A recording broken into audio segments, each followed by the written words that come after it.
What up, guys? Your boy Quake back with a brand new episode of the Diverse Mentality Podcast, number 322.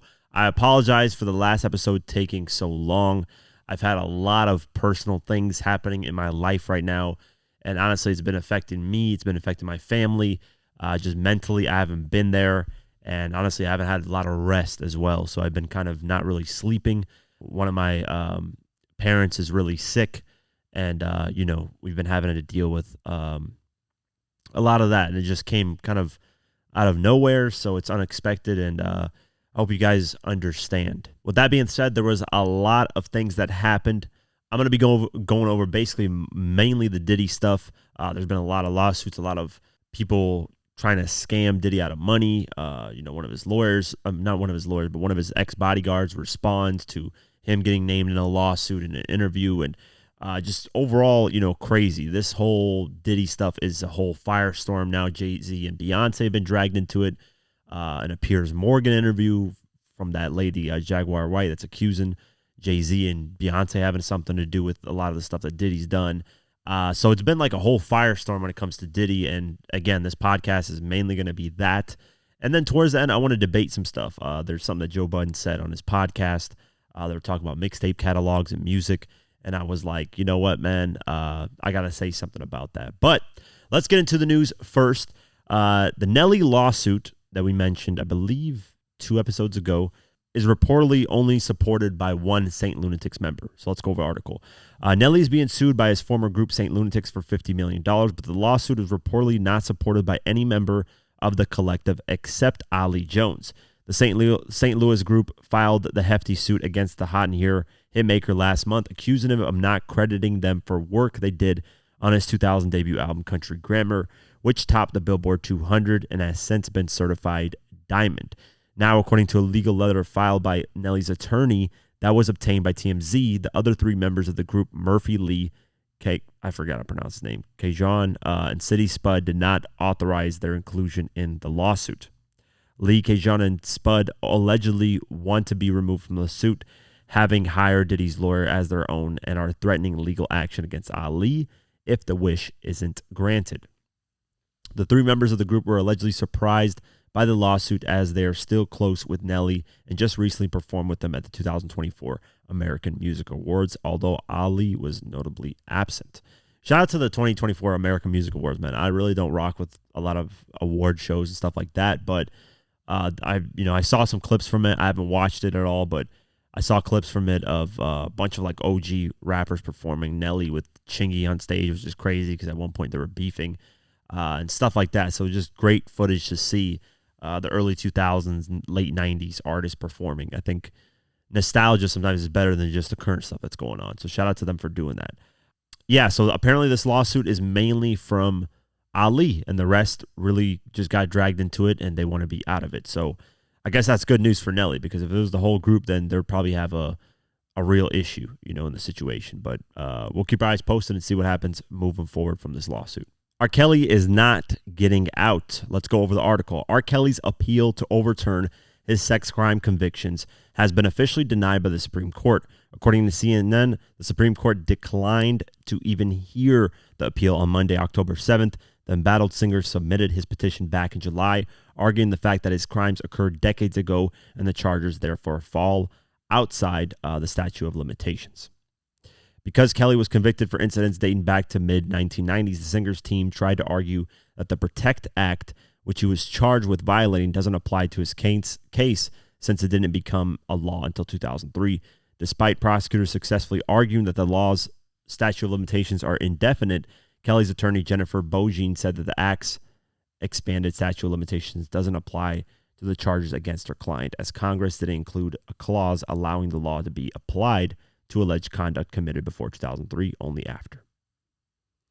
Yeah, so it's over. I know R. Kelly's got, I'm sure, some type of money to hire lawyers. I'm sure he's still getting streaming money. I know they're reporting that he's completely broke, but lawyers, he wouldn't be able to hire lawyers to try to get him out if he was completely broke, or somebody is funding him to help him in that situation, which is a possibility. But overall, he is making some type of money. This is R. Kelly we're talking about. I know he has all these things and his name has been destroyed, but there are still genuine fans of R. Kelly. And then there are people that can separate the artist from the person. And they still listen to R. Kelly's music regardless of, what he's done in his personal life. So, I don't know. Me, I've listened to a couple tracks, but I don't know. Just to me, it's still weird. Like, what's that record? I think it's Slow Wind. The dun dun dun dun dun dun. I forgot how that song goes, but that's probably one of the tracks I've listened to from R. Kelly. I don't really listen to R. Kelly like that anymore. I never really did, actually, even before these allegations. I just never. He had I remember when I was in middle school, he had this kind of resurgence when he released "I'm a Flirt" and "Same Girl" back in 2008. That was probably around the time that I listened to him. But other than that, I was mainly, as a kid, I was mainly into 50, Eminem, artists like that, not R&B acts. I was mainly into hip hop artists that were making just dope music. So never really got into R. Kelly like that. But hey, it's over, man. He's trying these things. I'm sure he's going to keep trying. But, moving forward, I don't think there's really going to be any success in this. But we'll keep our eyes posted. Future and Metro Boomin have been named in a lawsuit for their Like That track in Barry White lawsuit from the state. So Barry White, we actually talked about Barry White in my Get Rich or Die Trying documentary when they had to clear the 21 question sample. And it was cleared last minute. So Barry White's estate is very, how do I say, diligent in what they do when it comes to lawsuits and stuff like that. They make sure that things need to be properly done in order for you to use anything of Barry White's. Let's go over the article. Future Metro Boomin, along with Kendrick Lamar, are mentioned in a new lawsuit by the estate of the legendary singer Barry White, but they're not the ones being sued. The Barry White Family Trust is suing the 1980s rap duo Rodney O and Joe Cooley, whose classic song Everlasting Bass is interpolated on the Future Metro and K-Dot hit song Like That. Rodney and Cooley both received writing credits on the track. Everlasting Bass itself, the suit claims, uses the elements of White's 1973 song I'm Gonna Love You Just a Little More, Baby. The suit calls Like That the infringing work, but does not name any of the song's producers or artists because the White estate believes that Kendrick, Metro, and Future and their respective record companies have all identified themselves, meaning that they made an agreement with the owners of Everlasting Bass that if there were legal issues with Like That due to problems with the older songs such as uncleared samples, then the owners of Everlasting Bass would be liable, not the writers of Like That. As for why White's estate hasn't gone after Rodney O and Joe Cooley until now, despite the fact that their song was released in mid-1980s, the suit says since the defendant's song, Everlasting Bass, was released prior to the internet and was not widely distributed, the Barry White Trust was unaware of the song when it was first released. The White Family Trust is asking for all profits and damages resulting from the alleged infringement of their song. Interesting, man. I want to see what this song is. Everlasting Bass by Rodney O and Joe Cooley. Let's see. I'm actually going to try and play this. I don't know if it's going to get copyrighted or not. If it does, I'll remove it. But if it doesn't, Everlasting Bass. Here it is. Yeah. Yeah, you hear it. Yeah, so there you go. Hey, it's got a lot of, it's got a lot of views regardless. So how the hell did Barry White's team not know about this? Shit, the video is 14 years old and it's got 5.9 million views. That's not bad for a 14-year-old video. I think anything that gets over 3 million views is a lot of views. I don't care how old the views are. I think 3 million views is a good gauge on if you actually got a lot of views on something. That's my take on it, but that's debatable for people. I think, at least for my videos, if I do anything above, it depends on what it is. If it's documentaries, I like to do at least over 500,000. I'm happy with that. If I eventually reach over 500,000 on some videos, 1 million views would be really good on documentaries. But on news clips, if I just drop a news clip on the main channel and I do over 100,000, I'm happy with that. Over 100,000 views on a news clip that doesn't take me a lot of time to make and do. Over 100,000 views is more than enough. It's worth the time that I'm putting in. But if I do under 100,000 views, it's really deflating, let's just say that. But shout out to you guys. One thing I wanted to talk about, and I forgot to mention, is I had a sponsor, Factor 75, that does the pre-made meals. I put that sponsorship on a news video that did very bad. Like the news video only got like 18,000 views, which is a flop in my eyes. That's nothing, right? 18,000 views for my channel is like basically a flop. You know, like I said, if I do under 100,000, I consider that video a flop on news clips. But you guys are so supportive, and I love you guys so much, and you guys are the greatest of all time, that they actually got a great return on that. Meaning there were a lot of people that signed up to that sponsorship, which is crazy because it only got 19,000 views or 18,000, whatever. And they wanted to do a renewal because they were like, you know, hey, imagine if you get 100,000 views, how many people sign up? So I want to give a round of applause to all of you for supporting the sponsors whenever I have them. It means it helps out tremendously, guys. I know it can sometimes be annoying. I know sometimes, you know, you don't want to see it, and it is what it is.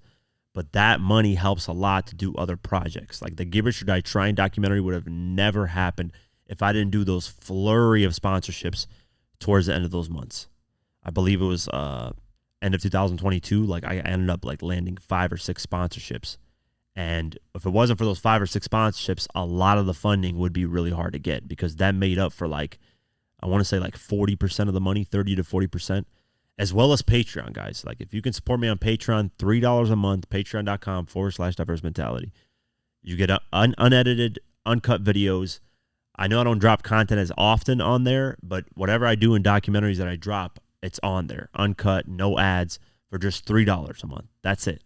That $3 goes a long way because if quite a few people sign up, you know, it adds up. And eventually I take that money and also put it towards project like this. That's the main reason I could do the Give It Your Die Trying thing, is because of these extra things. But also watching, you know, you guys just watch. If you don't have the money of $3 a month, or if you don't don't have money to support a sponsor or whatever, as long as you guys watch, that's the best free way. Liking the video, sharing it, telling people, watching, that means the world to me as well, man. All this stuff, I couldn't thank you guys, you know, more. It just, you know, obviously you guys have really changed my life because I get to do this as a living. Which is not a lot of people get to say that. And, you know, just supporting the sponsors, all that, it means the world to me. I was just genuinely surprised when I got the feedback and they said, yours is one of the best performing sponsorship videos. And I was like, how? The video fucking flopped. It did 18,000 views. Like, how is it a best performing sponsorship video? But they were like, a lot of people signed up, you know? So that just goes to show you guys are the greatest, man. Because, you know, if it wasn't for that, you know, they wouldn't do a renewal. So now, you know, I get a renewal from them, and hopefully this next news video or whatever video I put it on does a lot better, and hopefully more people sign up as well, because I use Factor as much as I can, because, you know, sometimes you just get busy, man. And they're not sponsoring this podcast. I'm just saying in general, these are products that I actually use. I believe there's only been like 2 times where I actually pushed something that I didn't use. It was the nicotine gum. I've already talked about this. I mean, I don't smoke or anything like that, so I don't need the nicotine gum or whatever. But that, and I think it was another thing, I don't remember. But everything else I've actually legitimately used. I don't just push out shit just to push it out. There's been so many sponsorship deals that I actually denied. Just recently one came, I don't know if it was, I don't remember what it was, man. I have so many that sometimes come and I just deny them because if I don't use the product, there's no reason. I'm not here just to cash grab and money grab and just push product and shit to you guys, you know, that I don't actually use. So just want to say thank you. Sorry I got off track there, but thank you guys. We'll keep our eyes posted on this Barry White lawsuit and see what happens moving forward, because Barry White's estate does not play. Swizz Beatz is being sued for an astronomical amount of money, $7.3 million. Let's go over the article. Swizz Beatz is being accused of receiving $7.3 million worth of embezzled money by a notorious international fugitive in a new lawsuit. In documents filed October 7th and viewed by Hip Hop DX, the legendary producer is said to have received the funds from J-Ho, Low, and Eric Tan between September 2012 and September 2014 in the same One Malaysia Development Berhad corruption scandal that Fuji's rapper Praz faced charges over. As the 1MDB fraud was underway, J-Ho Lau became a well-known figure in Hollywood scene and developed a reputation as a businessman with deep pockets and a penchant for hosting lavish star-studded parties and group vacations. The docs state throughout the early 2010s, Lowe befriended many U.S. celebrities, including Dean and his wife, Alicia Keys. The plaintiffs, a liquidating company, attempted to recover the funds in the scandal. Note, they're unclear if Swizz knew he was receiving stolen money, but still want it paid back. Damn. That's harsh. But I mean, it's if you don't know it's stolen money and you take it, through doing business, how is that my fault? It's like somebody stealing a car, having it for a couple of months, and then listing it for sale and, making a fake title, blah, blah, blah, blah, blah, whatever the hell, and me buying it. How the fuck do I know it's stolen? Why am I at fault for that? Now, granted, you could say you should have done your research more, but at that point, it's like, if it got registered, right? I bought the car, it got registered at the DV or whatever. Like, what the fuck? How's that my fault? But that's another, his lawyers would probably argue that he probably had no idea, but he got the money through probably investments. Why would he get $7.3 million? Clearly, that guy wanted to invest, do some business with him. He didn't question where the money came from because he just assumed he was a successful person, and it is what it is. Anybody can get caught up in this type of stuff, by the way. Anywhere you get money from, they can assume you're just a successful person that just, got your money through hard work and didn't embezzle and steal and stuff like that. So I don't know. I don't really see this going bad for Swizz because they could literally argue that they had no idea that it was stolen money. But we'll see what happens moving forward. Now let's get into a lot of the Diddy stuff. Did he do it? Did he not? Diddy's mother has officially spoken out. So let's go over the article. Diddy's mother, Janice Combs, has defended her son from accusations of sex trafficking and sexual assault in her first comments since his arrest. Combs' mom released a statement through her attorney, Natalie G. Figures, on Sunday, October 6th, in which she said, "It is heartbreaking to see my son judged not for the truth, but for a narrative created out of lies. To bear witness what seems to be like a public lynching of my son before he has had the opportunity to prove his innocence is a pain too unbearable to put into words. Like every human being, my son deserves to have his day in court, to finally share his side and to prove his innocence." 83-year-old Combs' mom has also addressed her son's relationship with Cassie and the brutal assault that was caught on camera by hotel CCTV. "My son may not have been entirely truthful about certain things, such as denying he has ever gotten violent with an ex-girlfriend when the hotel's surveillance showed otherwise," she added. "Sometimes the truth and a lie became so closely intertwined that it becomes terrifying to admit one part of the story, especially when that truth is outside the norm or is too complicated to be believed. This is why I believe my son's civil legal team opted to settle the ex-girlfriend's lawsuit instead of contesting it until the end, resulting in a ricochet effect as the federal government used this decision against my son by interpreting it as admission of guilt." Combs' mom also suggests that Diddy had been unfairly targeted. "Many individuals who were wrongly convicted and later exonerated had their freedom taken from them, not because they were guilty of the crimes they were accused of, but because they didn't fit the image of what this society considers to be a good person. History has showed us how individuals can be wrongfully convicted due to their past actions or mistakes." The mogul's mother added that she believed the lawsuits filed against him were motivated by money. "These lies thrown at him are motivated by those seeking a financial gain and not justice. These individuals saw how quickly my son's civil legal team settled his ex-girlfriend's lawsuit, so they believe they can receive a quick payday by falsely accusing my son. False allegations of sexual assault thwart true victims of sexual violence from getting the justice they deserve. To make matters worse, the federal government is now using these lies to prosecute my son. The injustice has been unbearable for our family. The worst part of this ordeal is watching my beloved son be stripped of his dignity, not for what he did, but for what people choose to believe about him." She concluded, "My son is not the monster they have painted him to be, and he deserves the chance to tell his side. I can only pray that I am alive to see him speak his truth and be vindicated."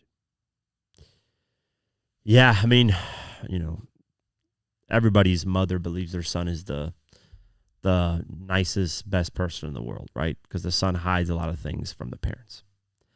Here's proof of that. Rich Homie Quan, so, when he passed away from drug overdose, there was body cam footage released just recently of the cops pulling up to the house after the ambulance went there, took his body, blah, blah, blah. The cops pulled up to his house and they asked his dad, about their son. And their dad didn't want to believe all the drug use that he was having. But regardless, told the police that, hey, I got told this and this. around me, he never did it. He would always hide it. We didn't know anything about it. We knew about it in the beginning, but we thought he had help and he was done taking the drugs. But he was hiding it from us, and this is how we found out, unfortunately, with him dying, overdosing on the couch. And then his brother, who's actually the one that found him sitting, on the floor of the kitchen, his brother was like, that was a normal occurrence. He'd be passed out on the ground.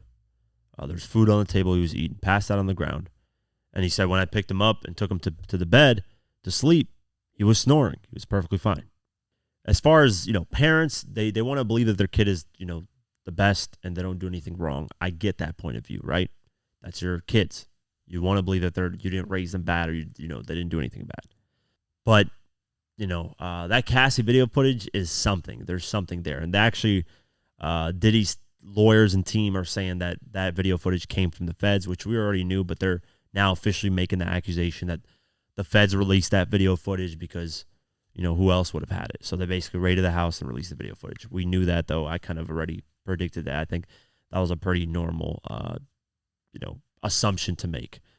But yeah, man, it's as a mother, that's tough to see your son go through all this stuff. But hey, we'll see if he has his day in court, and because here's the thing too, guys.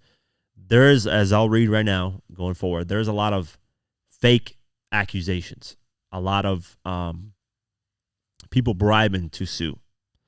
Not saying that all the lawsuits that he's gotten are fake and that people are just trying to get money, because, if just one of them is real, just one, which I believe the Cassie one is, it's over for him. Just one. That's all it takes is one of these lawsuits to be real.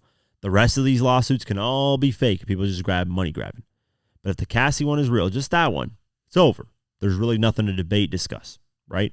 Because that one is disgusting enough to put him away for forever.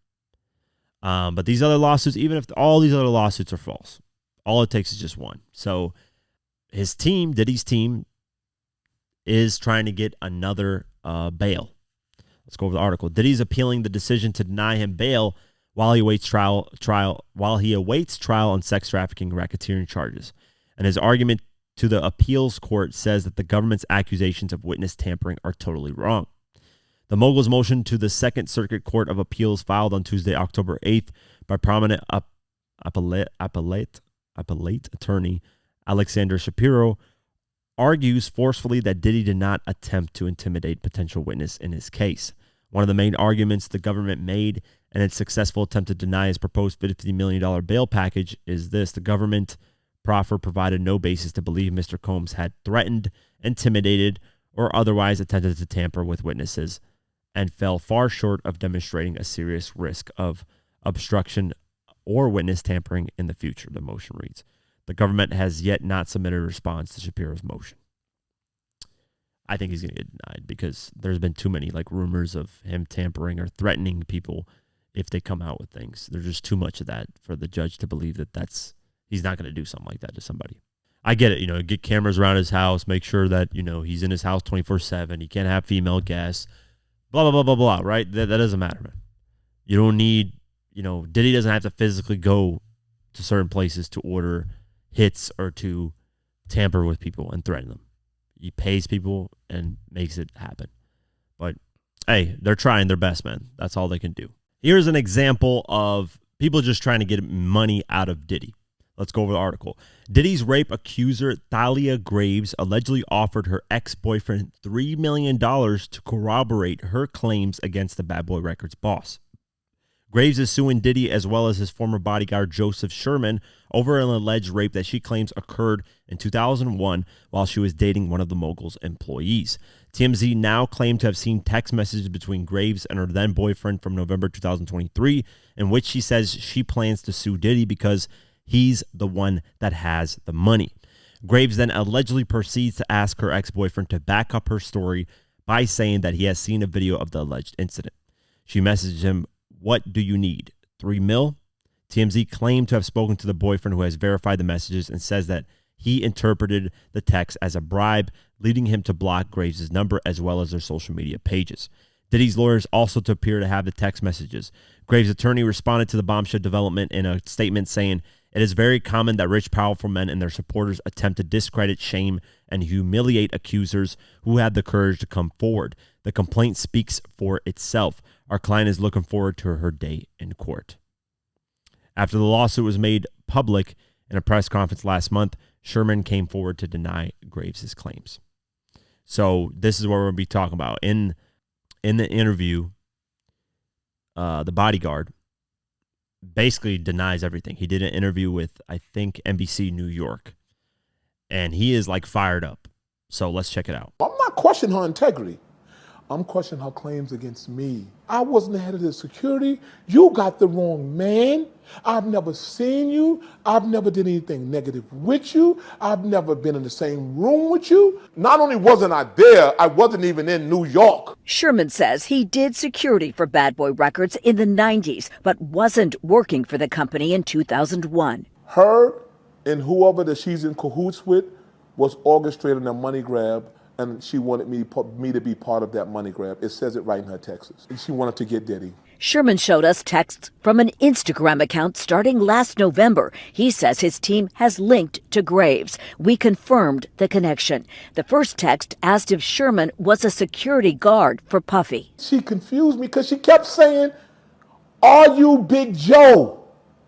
I said, "You're on my Instagram." When she asked, "Are you Big Joe?" what did that mean to you? That means that she don't know who I am. The text asked him to call the number and goes on to say, "If you will be my witness against Diddy, then my attorneys will leave you out of any proceedings because we have statements that you physically showed over 8 people, videos of me and you to people in the studio." Sherman responded, "I don't know what the expletive you talking about. Know who the expletive you are." He was still named in the lawsuit. Was there any video? Not only was there never a video, I never saw the woman. I'm nothing but a scapegoat for this BS. See, somebody who speaks with that much passion and that directly into somebody's face and looks them in their eyes, I think he's got nothing to do with this, in my opinion.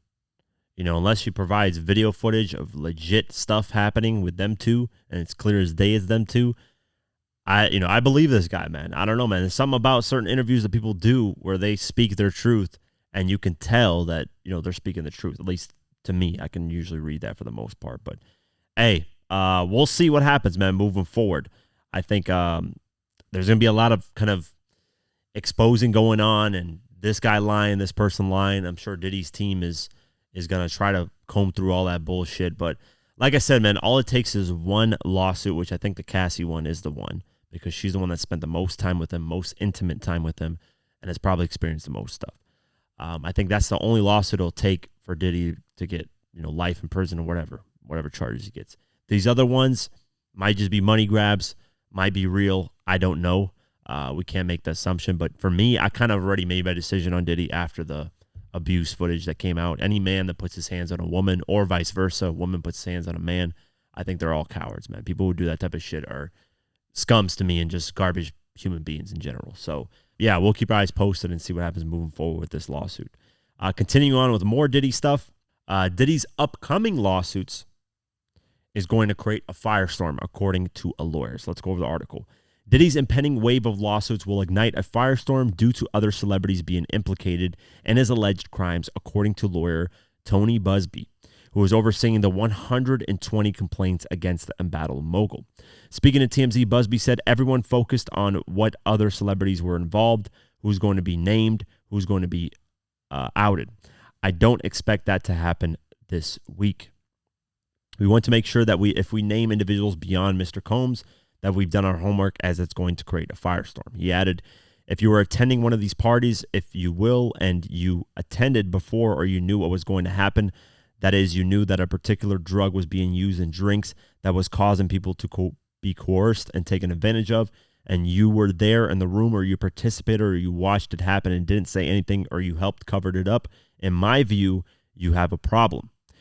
Who will be named, when they will be named, all that will come out in due course. But the bottom line is, a lot of people attended these parties. A lot of people saw this activity going on. A lot of people allowed it to go on, said nothing, didn't intervene, maybe benefited from it, profited from it. All of these individuals and entities, in my view, have exposure here. asked if these celebrities have the name level. He got asked if these celebrities had the same fame level or just superstar power as Diddy.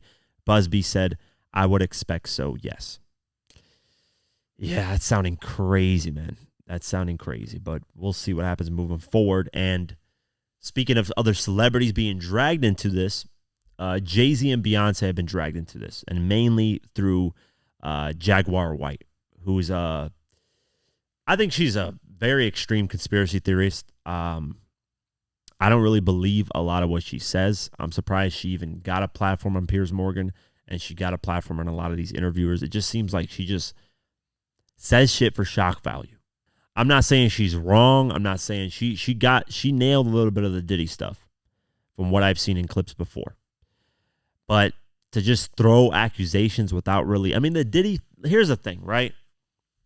Assuming Diddy did these things is not really far-fetched because of Diddy's history, right?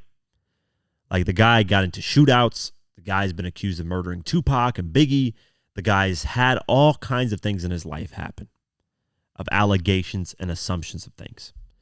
So to assume that he had a sex trafficking ring really isn't out of the norm, really. I'm not, I honestly, if you were here ordering hits on people and you were involved in a bunch of shootouts and stuff and had stompings of events at parties where people got killed and things like that, it's not really far-fetched to assume that you could potentially be a sex trafficker too. I don't know, just in my eyes. So her nailing that, she didn't really nail it to a T, but she, said, hey, he's a part of this, that. I give her props on that, but still, it's like, it's not really a far assumption. As for Jay-Z, yeah, have there been rumors swirled around Jay-Z? Him being a devil worshiper, him, dating Beyonce really young, and now the Foxy Brown stuff coming up, and him doing something with Aaliyah and Dame Dash having an issue with it, and that's why Dame Dash and Jay-Z's relationship got messed up because Dame Dash didn't want to be a part of it. Then the rumors of Jay-Z and R. Kelly, shooting a music video in Jeffrey Epstein's island, whatever. All these accusations that I don't even know if are true or false or just internet theory. There hasn't been really any solid proof. So you cannot throw these stuff on Jay-Z and Beyonce. That's unfair to them. So let's go over what's being thrown on Jay-Z right now. Foxy Brown has addressed the long-running rumors that she had sex with Jay-Z when she was underage. Yes. The pioneering female MC shut down the speculation in a series of posts on social media, also denying claims that she was forced to sign an NDA by the Roc Nation boss. Hold up. So this is what the rumor said. Let me see. The tweet said, Jay-Z spot about to be blown up soon. Once Foxy's NDA, non-disclosure agreement, is over in 2025, baby, she is singing. I feel like Roc Nation is almost done. That's why Nicki is so comfortable talking like this. So this might be a Nicki Minaj stan, which a lot of them made a lot of accusations on people. But Foxy posted that tweet and responded with this, said, "In icon business, miss me with the fake news NDA. Ain't a motherfucker alive could stop my story. NDA on my shit. Gonna run 100 mil." Then there's another YouTube video, Foxy Brown breaks silence, game over for Jay-Z and Diddy, linked to Tupac case. So this is what I'm saying. These YouTubers that just spew out this information, gossip, they need to be sued, man. You can't be just saying this type of shit. Foxy Brown responded to that YouTube and said, "Stop playing with my name, dying for a comment. Can't spin me with the sucker shit to take Hove down. But I ask about the cloth I'm cut from." So she is, I don't know, is she really denying this stuff? She's just saying, hey, don't miss me with this bullshit. So I guess she is kind of denying it, right? But from there, Piers Morgan had Jaguar Wright on his show. She made a bunch of allegations. She said that Diddy and Jay-Z are monsters, compared them to sex trafficker Jeffrey Epstein. She claimed that the Carters, Beyonce and Jay-Z, are a nasty couple who do nasty things such as keeping people against their will, putting people on planes while they're unconscious, just like Aaliyah got on that plane unconscious.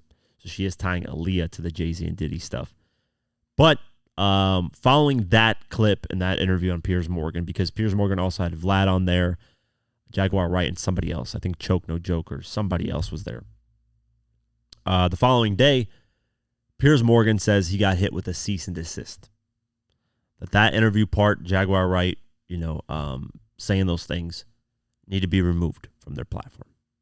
Well, Piers Morgan addressed it, so here's what he had to say. The reality of the modern world is that pretty much everyone has a platform as long as they have something to say that other people want to hear. That's why we invited her on to be interviewed. The people making these claims have an audience with or without shows like mine. Well, Jaguar Wright unexpectedly made several serious allegations about Jay-Z and Beyonce during that interview. As I said in the moment, they were not present to respond or defend themselves, but now they have. Their lawyers contacted us to say that those claims were totally false and have no basis in fact, and we've therefore complied with the legal request to cut them from the original interview. Editing interviews is not something we do lightly at a show called Uncensored. But, like the proverbial cries of fire in a crowded theatre, there are legal limits on us too. And we apologise to Jay-Z and Beyonce. So there you go. He apologized, said, hey, I tried to basically mitigate what she was saying in the interview, saying that Jay-Z and Beyonce aren't there to defend themselves. Well, Jay-Z's lawyer responded to that and rips Piers Morgan over false accusation. So let's go over the clip. This must have been shocking to you that somebody comes on a show and then kind of levels these vague-ish allegations. Were you kind of ready for something like this to eventually happen? Listen, there's rumors and then there's nonsense, and this is one step further, right? This is a pointed and formal accusation of something, and I felt it needed to be responded to. So I think somebody reported it was a cease and desist. It wasn't that. It was quite bluntly an ultimatum, which is remove that false accusation that's demonstrably false, or a court's going to order you to. And so I think he made the wise choice and acted accordingly. He meaning Piers Morgan. Removing it and apologizing for it, yes. What changed here in my mind is that somebody on a so-called journalistic platform exploited that kind of random rumor mill, whether it's disconnected from reality or what have you, and lifted it up. And by doing that, they not only caused harm here, but they are also droning out the voices of real victims. And by doing that to get clicks, it didn't just harm the Carters. What he did effectively was to drone out the voices of actual victims in an ongoing case, in an ongoing investigation. And that was too much for me. Are you in the process of making sure that it is taken down everywhere? What I am here to say is that in a situation as serious as this, somebody who puts themselves out as a journalist should not effectively take advantage of the situation and exploit somebody in this way. And so that's the real reason for action. Does it strike you a little bit that there's been a lot of silence in Hollywood in the wake of all of this? Well, as to the Carters, I can tell you that when they put their foot down on something as they did here, they are sending a message. And if they can't stand up and make sure right from wrong, then who can? Yeah, I mean, at the end of the day, these are just accusations with no proof. And to be honest with you, I was surprised she was on Piers Morgan. Piers Morgan is a big platform. He is respected by a lot of people journalistically. And I don't know, I just don't believe a lot of the stuff she says. She could be right, though. I don't know, man. I could be wrong, and I'll apologize if eventually, Jay-Z or Beyonce or any of the people she's accused these stories end up becoming true. I will 1,000,000% apologize and say that I was wrong. But as for now, they're just accusations, and that's the problem.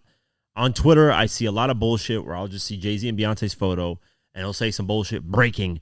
The FBI or whatever the fuck is investigating Jay-Z and Beyonce. And there is literally no source, no proof, just a photo, text, and it goes fucking viral. This is the stupid world we live in. This is the stupid world we live in. This is just what we have to live with, unfortunately.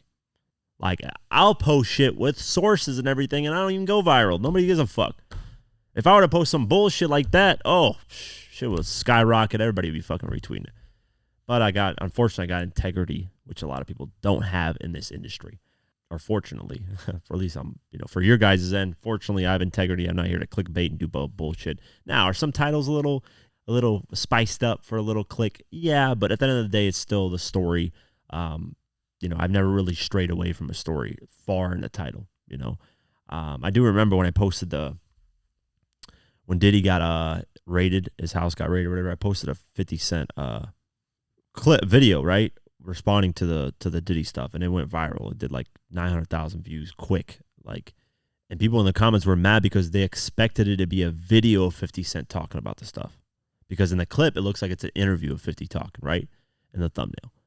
But it was an Instagram post. And people got mad at me. I'm like, what the fuck? Like, it's not my fault you assumed it was a video. Now, do I do that on purpose to make it look like a video is actually on there? Yeah. I mean, it does. That is my clickbait form, where it might look like 50's actually on video responded to it.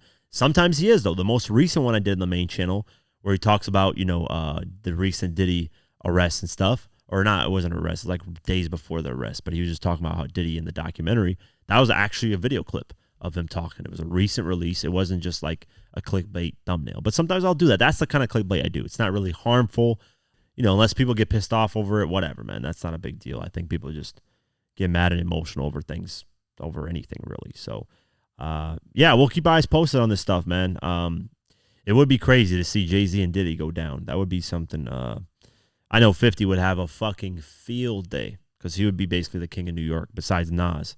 He would be the king of New York. He'd be the only New York billionaire in hip hop that's free and not, done anything, at least that we're aware of. So who knows? Maybe he'll be the third one to be taken down. I don't know, man. I have no idea at this point, but we'll keep our eyes posted. Drake is kind of in his feelings. So he did a show and he decided to speak on all the people backstabbing him. So let's go over the article. Drake took a moment during his surprise appearance at a Toronto nightclub to share some thoughts about fake friends.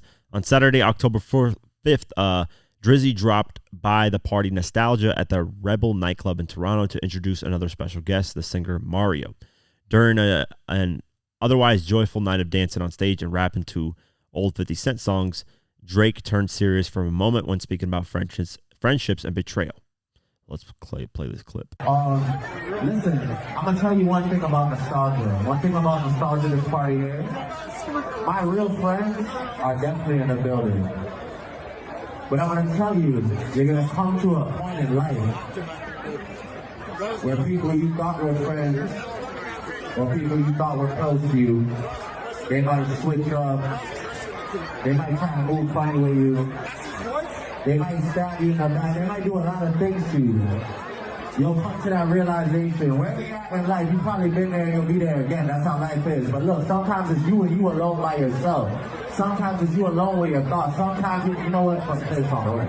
Hey, I understand where Drake's coming from. I understand, it seems like a lot of people did backstab him, man. I don't know the stories, though. You can't, there's been a lot of rumors that Drake slept with a lot of these rappers or R&B artists, his friends or whatever, and, did some slimy things behind the scenes. That's a harsh way to move, man. If you're sleeping with people's friends or girls that they were used to be close to, I don't rock with that. Me personally, I can't fuck with that. If I'm in a relationship with a girl and you're my close friend, that girl, regardless if we break up or if we break up, right? I don't want you having conversation with her. I don't want you dating her. There are plenty of women in this world, than to go after the one that was my ex. It just, to me, I don't like that. I think that's some snake shit. I think that's corny. I've never done that. Never have I thought of doing that. I had a friend that did that one time, and he sincerely apologized to me. He said, I don't know why I even, wanted to do that. And she told me, she was my ex for a while, and she told me, she was like, hey, this is a friend of yours that, and I never really, I understand he apologized, but I never really trusted him like that anymore. Like, the relationship wasn't as solid anymore. Because why would you do that? It's like, there's so many other people you can go after. What's so special about the specific girl that I dated? So that's what I'm saying. I think if that happened on the Drake end, I can understand why Future and all these other people kind of just turned on them. But then there's the other side. There's people saying that, Drake helped a lot of people, and they just decided to want to take down the number one guy who's been the number one guy for a while. I don't know, man. I don't know who's telling the truth. I don't think we'll ever know unless there's like text messages or video, audio leaked or stuff like that. We really don't know. Drake is saying, hey, these people turn their back on me because they're jealous of me, blah, blah, blah. And then there's rumors of the other side that, hey, Drake's a snake, that he sleeps with people's close friends and whatever, all this stuff. So regardless, clearly a lot of what's happened recently has hurt Drake, and he's not, he's probably going to go on a revenge tour whenever he's ready to drop his new album. He's going to, basically on the new album. I know the new album is going to be filled with subliminals. Oh, my God. Like, when that album drops, it might be like his Eminem Kamikaze type of But that's Eminem being direct. I think this is going to be Drake being subliminal and having his moment of just saying F you to everybody that turned on him. So we'll see. Maybe even 50 might be featured on one of the tracks. Hopefully, might be featured on one of the tracks, dissing Ja Rule or some shit still. I don't know. We'll keep our eyes posted. And J. Cole has decided to respond to all the naysayers on a new freestyle he dropped called Port Antonio. This new freestyle was a random release, unexpected, and in there, he's addressing a lot of people that criticize him for stepping out of the Kendrick Lamar battle. Because if you guys don't remember, initially Kendrick Lamar sent shots at mainly Drake on Like That, but a little bit towards J. Cole. And then J. Cole was kind of, in his mind, peer pressured to respond. And then he dropped that 7-minute drill track responding to Kendrick Lamar, basically sending warning shots towards him. And then at his Dreamville Festival, ended up apologizing and stepping back from the battle because a lot of people speculate that he knew it was going to get ugly. And he actually addresses that in this freestyle track. And then, of course, Drake and Kendrick Lamar went at it, and it did get ugly. A lot of family members got dragged into this that, you know, if it was just a battle sparring, then I think J. Cole would have been a part of it. But the fact that family members got dragged in and stuff like that and kids, then it just, you know, it probably did not appeal to J. Cole. So let's go over some of the lyrics from the track. And in the first verse, he just talks about his upbringing and how that's motivated him to become one of the best rappers in the world and how he's always developed his craft. But it's in the second verse that he addresses a lot of what's happened recently. So the second verse starts out saying this: Benjamin Budden, Cole flows reverse time. Of course, if you guys don't remember, Benjamin Budden was someone who had a reversed age cycle where, you know, he was born old and then got young as he got older as the years went on, which is a reverse cycle. So he says, you know, J. Cole's flow has gotten better as the time's gone on. And I agree. I think J. Cole's gotten a lot better as the years have gone on. Not to say that he was bad when he first came out, but, you know, he's gotten a lot better, a lot more sharper. Continuing on, he says, to find deliveries good as mine, you got to search primes. I'm scaling heights higher than birds can perch. Trying to be something, hoping that peace comes to my cursed mind. One thing's for sure, I matured from my first rhyme. I learned on the go, you can't please them all, and it hurts trying. In this game where all you got is your name, like Dirk, I'm smirking at these guys trying to search mine. Now, this is where he addresses a lot of stuff. Absurd times where the fake get told that it's wise. I can see hate in both of your eyes, but the third's blind. So you search lines, but you struggle, which explains the puzzled look on the dull face as the word finds. This is where he really gets in. I hate what raps become, but like do not disturb signs, can't knock it if it's about the dough. They instigate the fuckery because it's profitable, but singing stop the violence tunes when dudes in hospitals. And he's right about this. Violence causes a lot of people to watch the content, like it, share it, all that stuff. And then when something actually happens out of the violence, everybody's sending up RIP signs and stuff. Continuing on, this is where he addresses him getting out of the battle of Drake and Kendrick. He says this: I pulled the plug because I seen where that was about to go. They wanted blood. They wanted clicks to make their pockets grow.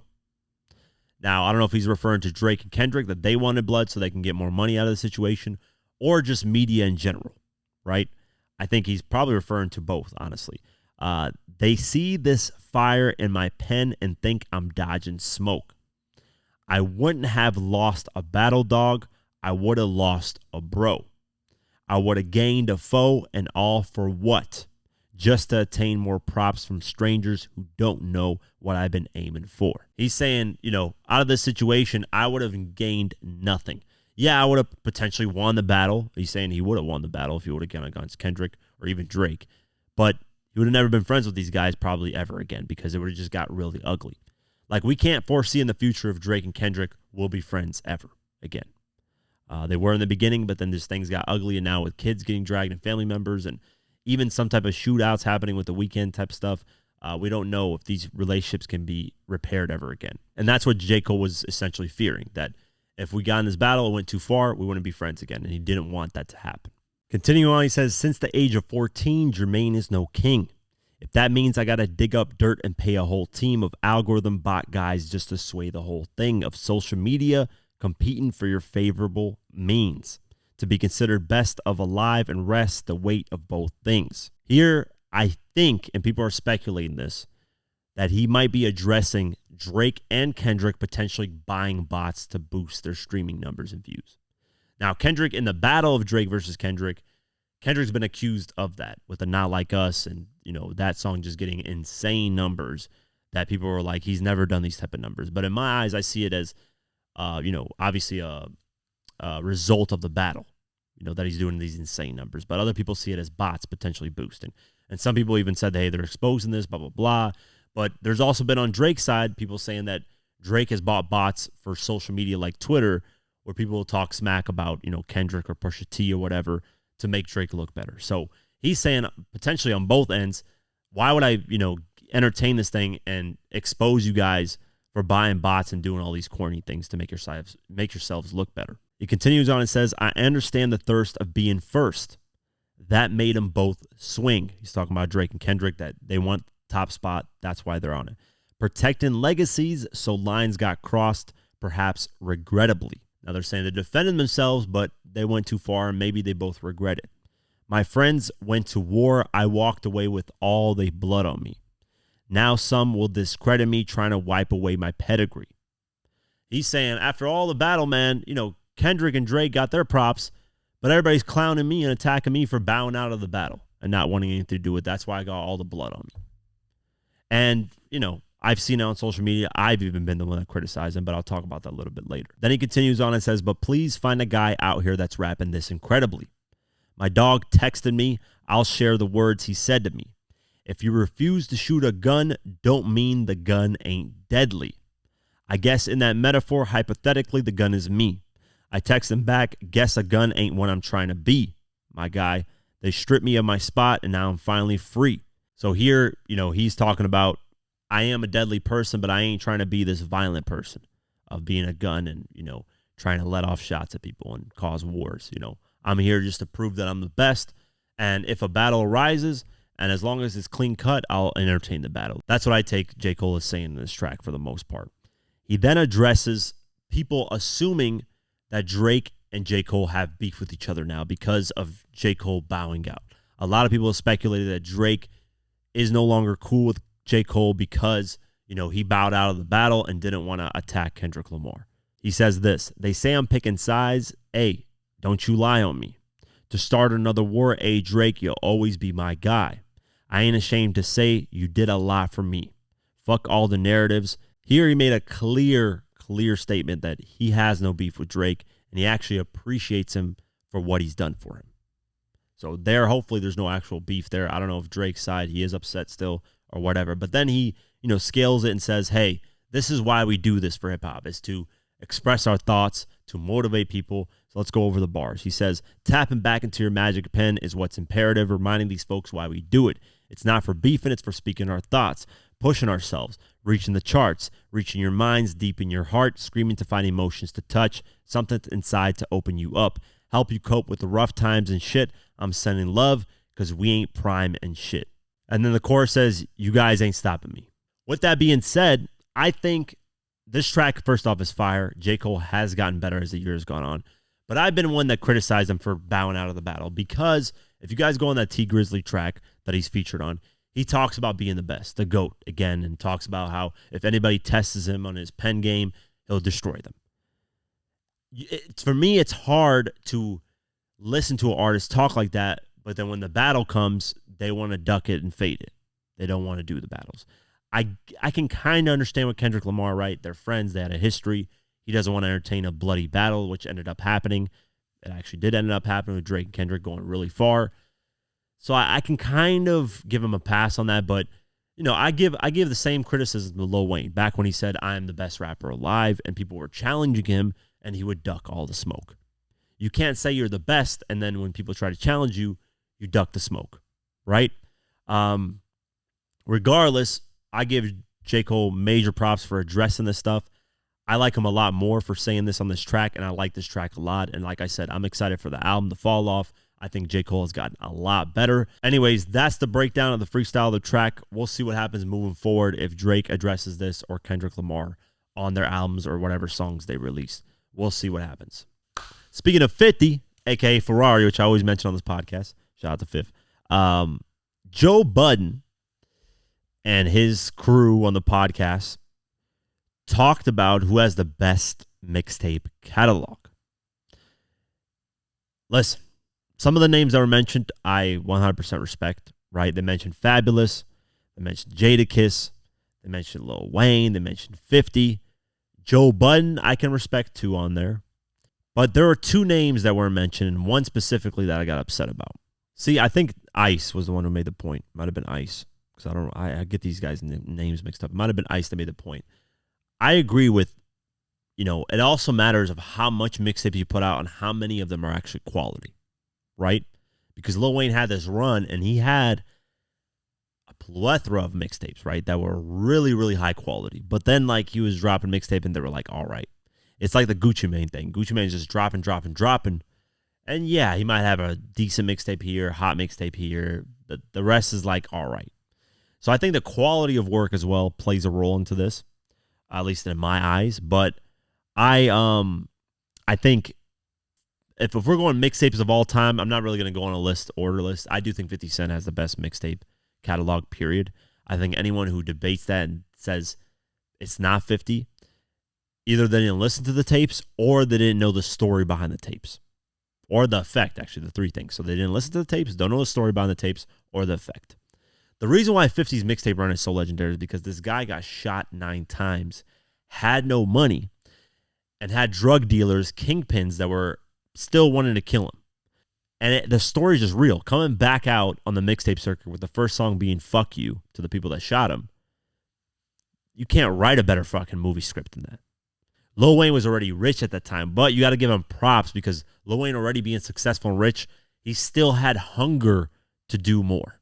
So that's also, you got to respect that, right? It's like the LeBron James and Bronny James thing, right? Bronny James is already rich as fuck because his dad's rich as fuck, but he still has the drive to become his own basketball player and is doing his own thing. It's the same thing with Lil Wayne, right? He was already rich. He didn't have to go on a mixtape run and dominate hip-hop, but he did that because he was hungry to be the best. So you got to give Lil Wayne props for that. But 50's story is a lot harder. This guy's broke, struggling, scared for his life, says, fuck you, I'm still going to drop music, drop a Guess Who's Back mixtape, go on this legendary 50 Cent in June mixtape run, and put on his crew in the mixtape run, and had the biggest buzz ever in hip-hop history, or in music history, I want to say. Because I can't even think of any artist outside of the hip-hop genre that had a bigger buzz than that. The buzz was insane. The run was insane. He put on his crew, had hip-hop in a chokehold, and delivered on that buzz. Delivered. Get Rich or Die Trying is, to me, the greatest hip-hop album of all time, but it is the top 10 greatest hip-hop album of all time. Would you put Carter 3 in there after that huge mixtape run? I don't know. Some people love that album. Some people, I don't really hear it in the debates of classics. I really don't. I'm just letting you guys know. I don't know. A lot of people consider it a classic. But some people say the Carter 2 they like better. It's the Carter 1, blah, blah, blah. So I think Lil Wayne's run was great. And what Lil Wayne did, he capitalized off that run as well and put on Nicki and Drake. Even though Drake kind of had his own buzz, Nicki did a little bit too. But you could say, you know what, signing with Young Money definitely gave him a good look. So I guess you could give that props to Wayne as well. But 50 just had, the story was just harder. The music was better, more real. I don't know how to explain it. I'm not saying that Lil Wayne was trash at all. Lil Wayne definitely is in the top 3 mixtapes of all time catalog. What I was disappointed in this clip is they didn't mention Lloyd Banks at all. This is a guy who's had a mixtape catalog that's been consistent for year in and year out. And, in my opinion, has the best mixtape of all time with Cold Corner 2. So Lloyd Banks, to me, is in the top 5, top 3, whatever you want to call it. Another person's name that I was upset that I didn't mention is Chamillionaire. Chamillionaire's mixtape Messiah series is one of the best that I've ever heard. I'd put Chameleon up there as the second, maybe not above 50, but I'd put him up as the second spot. Lloyd Banks is probably third or second. I flip-flop on this list. I don't have a solid 1, 2, 3, 4, 5, right? I just can't do it. 50 is number 1 on that mixtape thing. But as far as the best mixtape I've ever heard in my life is Lloyd Banks' Cold Corner 2. There's no debating that. I don't care what 50 Cent mixtape. I don't care what Chameleon mixtape. I don't care what Lil Wayne. Fabulous is high on my list as well. I love the Soul Tape mixtape series. That's one of the best. Jadakiss, I didn't really get into mixtape-wise. And who else was mentioned? I don't know, man. Yeah, there's artists, a lot of different artists that did mixtapes, but I don't know, man. I think if you don't put 50 Cent above Lil Wayne, I think you just don't understand the story. And the best way to understand a story is to watch my documentaries. And you'll see that the story that 50 has is way, way harder. And the music, once you understand here's, if you guys don't remember Tawil on my, Tafili actually, on my podcast when he would come and do interviews, when we had him as a guest for fun. He would always tell me, I didn't know about 50 Cent. I knew like 50 Cent had Mixtape run and he made a buzz off it, but I didn't understand the story. But when you told me the story and I actually listened to the music, I really was like, damn, you might have the best mixtape catalog. That's the thing. I think if you understand the story behind 50's mixtape run, you'll understand the songs more and you'll appreciate it more. That's kind of the problem. That's where the disconnect with 50's mixtape catalog comes in to a lot of the newer people, is they don't understand the story behind it. They just hear the music or they don't even listen to the music. That's another thing. Like Forever King, War Angel, Sincerely Yours, Southside. These type of mixtapes are classics that people just kind of waver off of or don't really listen. They'll just, take one side and say, oh, this is the better side. But I think Lloyd Banks should have been mentioned in the conversation. I think Cold Corner 2 is to me the best mixtape of all time, but that's a whole different discussion. Let's get to the Billboard Hot 100. And Shaboozey is still number one with a bar song, Tipsy. Insane. It's been 25 weeks on the chart. I don't know how long it's been at number one. It's been probably like 12 weeks at number one. Finally, the chart moves around a little bit. Birds of a Feather, Billie Eilish is number 2. Timeless, The Weeknd, Playboi Carti debuted at number 3, so that's a good debut. Post Malone, Morgan Wallen, I Had Some Help at number 4. Espresso, Sabrina Carpenter, number 5. Die With a Smile, Lady Gaga and Bruno Mars, number 6. Good Luck, Babe, Chappelle Roan, number 7. Lose Control, Teddy Swims, number 8. Taste, Sabrina Carpenter, number 9. Please, Please, Please, Sabrina Carpenter, number 10. Not Like Us is officially out of the top 10. Kendrick Lamar, number 11. TGIF, Glorilla, number 28. SZA, Saturn, number 32. Like That, Future, Metro Boomin, number 36. Lil Demon, Future, number 49. Teflon Don, Future, number 55. Moneybagg Yo, Whiskey, Morgan Wallen, number 57. Houdini, Eminem, number 59. Plutoski, Future, number 62. Future, Too Fast, number 65. Ski, Future, number 73. Prove It, 21 Savage, Summer Walker, number 81. T Grizzly, J. Cole, Blow for Blow, debuted at number 88. Not only Chop on 41, Or What, debuted at number 91. Hold On, Glorilla, number 95. And that's it for the Billboard Hot 100. And that's it for today's episode of the Diverse Mentality Podcast. Appreciate you guys for always showing love and support. Support us, Spotify, Deezer, Pocket Cast, YouTube, all that. Have an amazing night, day, whenever you listen to this, and peace.